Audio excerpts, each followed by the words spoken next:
نحمدہ ونصلی علی رسولہ الکریم اما بعد۔ میرے قابل احترام طلبہ عزیز، جس طرح کہ سب کو پتہ ہے کہ ہمارا علم النحو ترکیب کورس چل رہا تھا، تو بیچ میں کافی تقریباً 6 ماہ کا وقفہ ہوا ہے۔ تو آج سے ہم اپنا 10واں سبق شروع کرتے ہیں۔ تو سب سے پہلی جو بات ہے آج کے سبق کے لیے کہ اگر کوئی چاہتا ہے کہ ترکیب میں مجھ سے غلطی نہ ہو، تو دوستو ترکیب میں غلطی سے بچنے کے لیے سب سے پہلے آپ کو ترجمہ کرنا ہوگا۔ اگر آپ کو ترجمہ آتا ہے تو آپ ترکیب ٹھیک کر پائیں گے، لیکن آپ ترکیب کو بغیر ترجمہ کے شروع کر دیتے ہیں تو پھر اس میں بہت سارے احتمال پائے جاتے ہیں، اس میں آپ سے غلطی بھی ہو سکتی ہے۔ تو جس طرح یہ میں نے لکھا جملہ واللہ غنی حمید، اب میں نے آپ کو کہا آپ ترجمہ نہ کریں اور ترکیب کریں، اس سے غلطی کا احتمال ہے۔ دوستو ہم نے اصول پڑھا تھا کہ جملہ اسمیہ کا پہلا جز معرفہ ہو تو وہ مبتدا بنتا ہے۔ تو یہاں پہ واللہ یہ جملہ اسمیہ کا پہلا جز ہے اور معرفہ بھی ہے، عالم نام ہے، تو اس کو ہم مبتدا بنائیں گے، تو واللہ مبتدا۔ تو اس کے بعد ہم نے دوسرا اصول یہ پڑھا تھا کہ جب دو اسم ہوں، دونوں نکیرہ ہوں، پہلے والا موصوف کہلاتا ہے، دوسرے والا صفت کہلاتا ہے۔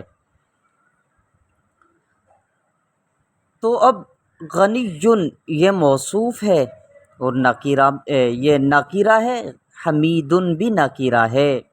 تو ہم نے اصول کیا پڑھا؟ دو اسم ہوں، دونوں نکیرہ ہوں، پہلے والا موصوف دوسرے والا صفت، تو بالکل ٹھیک ہے۔ تو اب ترکیب کس طرح کریں گے؟ واللہ مبتدا، غنی موصوف، حمید صفت، موصوف صفت مل کر خبر، مبتدا خبر مل کر جملہ اسمیہ خبریہ ہوا۔ لیکن یہ ترکیب بالکل غلط ہے۔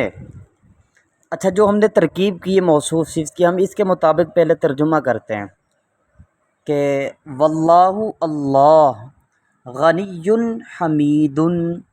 تو ہم نے ایک اصول پڑھا تھا کہ جب دو نکرہ ہو نا، موصوف نکرہ ہو، تو اس موصوف سے پہلے لفظ ایسا لگاتے ہیں۔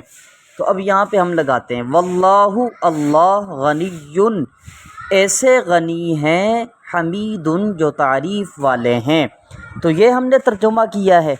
تو دیکھیں اب یہ ترجمہ صحیح سے بیٹھ نہیں رہا ابھی، تو اس لیے ہماری ترکیب بھی غلط ہو گئی، کیونکہ ترجمہ ہی ہمارا ٹھیک نہیں ہے۔ اب صحیح ترجمہ کیا ہے؟ واللہ غنی حمید، کہ اللہ تعالی غنی ہیں، حمید جو تعریف والے ہیں۔ تو اب میرے دوستو پہلا ہمارا ترجمہ غلط ہو گیا تھا، اور آپ کہیں گے آپ کے اصول جو آپ نے اصول بتلایا اس کے مطابق ہم نے ترجمہ کیا ہے۔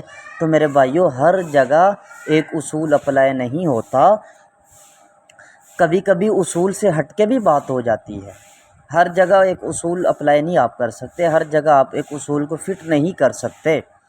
تو اب اس کا ترجمہ جو ہم نے صحیح کیا ہے تو وہ کیا بنا ہے؟ غنی بھی ہم نے خبر بنائی ہے، حمید بھی خبر بنائی ہے، لیکن لفظ اللہ کی یہ دونوں خبر بنی ہیں۔ تو ترکیب اب صحیح یہ ہوگی واللہ مبتدا، غنی خبر اول، حمید خبر ثانی۔ اور یہ دیکھیں مبتدا کا ترجمہ الگ الگ ہوتا ہے، جس طرح واللہ غنی حمید، آپ اس کا ترجمہ ایسے بھی کر سکتے ہیں اللہ غنی ہے، ٹھیک ہے، حمید تعریف والے ہیں، لیکن موصوف صفت کا آپ ایک ساتھ ترجمہ کریں گے، اس کو الگ الگ کر کے نہیں کر سکتے، موصوف کی وہ قید لگ جاتی صفت کے ساتھ۔ تو بہرحال بتلانے کا یہ مقصد ہے کہ جو آپ نے اصول پڑھے ہیں، آنکھیں بند کر کے ان کی تقلید نہ کریں، پہلے ترجمہ کریں، پھر اس کے مطابق آپ ترکیب کریں، تو انشاءاللہ کبھی بھی ترکیب کرنے میں آپ سے غلطی نہیں ہوگی۔ تو اب میں ایک ترکیب آپ کو دیتا ہوں، یہ آپ نے کومنٹس میں خود کرنی ہے۔ جس کی صحیح ہوگی میں بتا دوں گا، غلط ہوئی اس کی بھی نشاندہی ہو جائے گی۔ ترکیب یہ ہے کہ هو العزیز الحکیم، اس کی آپ نے ترکیب کرنی ہے۔ السلام علیکم ورحمۃ اللہ وبرکاتہ۔